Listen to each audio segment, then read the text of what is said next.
Assalamualaikum warahmatullahi wabarakatuh. Perkenalkan, kami dari kelompok 4 yang akan menampilkan materi keempat dari mata kuliah ekonometrika yang berjudul regresi linear.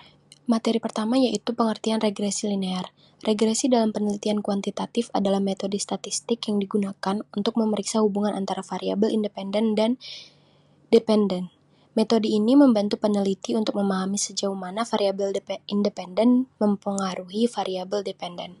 Selanjutnya, regresi linear sederhana. Regresi linear sederhana menurut Iba dan Wardana pada tahun 2023 dan Wardana et al. Pada tahun 2015 adalah metode regresi yang menggambarkan hubungan linear antara satu variabel independen atau prediktor dan satu variabel dependen untuk memprediksi variabel dependen berdasarkan variabel prediktor.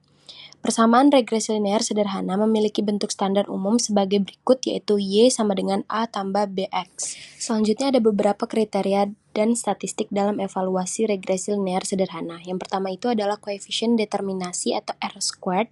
Koefisien determinasi atau R-squared dalam regresi sederhana koefisien determinasi dapat dihitung dengan cara mengkuadratkan koefisien korelasi antara variabel independen dan variabel dependen.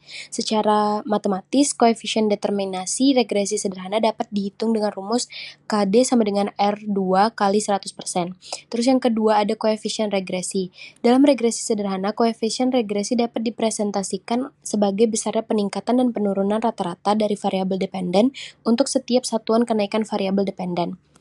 Yang ketiga ada uji tes. Uji T atau t-test. Uji T dalam analisis regresi digunakan untuk menguji signifikasi dari koefisien regresi. Dengan demikian, uji T tidak hanya memberikan informasi mengenai signifikasi model regresi, tetapi juga memungkinkan peneliti untuk mendapatkan gambaran yang lebih komprehensif tentang kontribusi variabel independen terhadap variabel dependen dan dalam regresi linear sederhana. Terus yang terakhir ada uji asumsi klasik.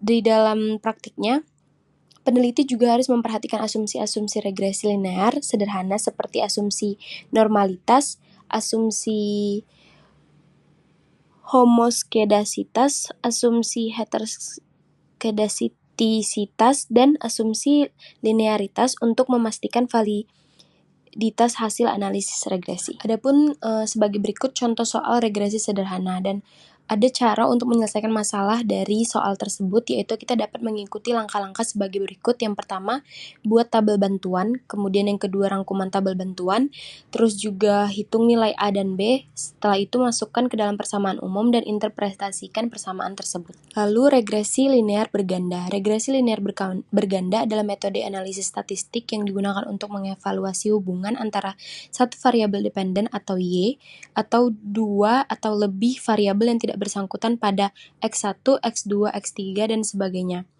Tujuannya adalah untuk memahami dan meramalkan bagaimana perubahan dalam variabel dependen Y dipengaruhi dalam perubahan dalam satu atau lebih variabel independen X. Regresi linear berganda memiliki bentuk umum seperti ini. Y sama dengan beta 0 tambah beta 1 X1 tambah beta 2 X2 tambah titik tambah beta n xn tambah error.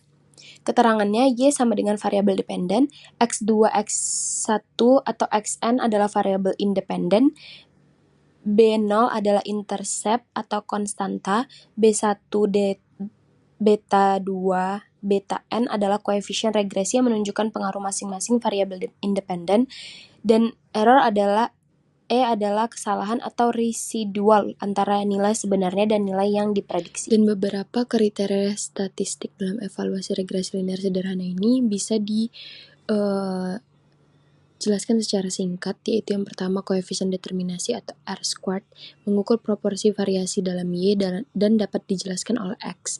Nilai R kuadrat berkisar antara 0 hingga 1. Yang kedua uji F atau F-test menguji signifikansi keseluruhan model regresi, yaitu apakah setidaknya satu variabel independen itu berpengaruh secara signifikan terhadap variabel dependen. Yang ketiga, koefisien regresi atau beta, menunjukkan seberapa besar perubahan Y dan diharapkan ketika X berubah 1 unit. Yang keempat ada uji T atau t-test, menguji signifikansi statistik masing-masing koefisien regresi untuk menentukan pengaruh variabel independen. Lalu yang terakhir, Uji asumsi klasik, memastikan asumsi regresi normalitas, homoskedastisitas, linearitas, dan multikolinearitas terpenuhi untuk validasi hasil analisis. Adapun contoh regresi berganda yaitu untuk meningkatkan pemahaman terhadap regresi linear berganda. Perhatikan contoh pertama dengan judul pengaruh disiplin dan beban kerja terhadap kinerja pegawai kantor akuntan publik XYZ.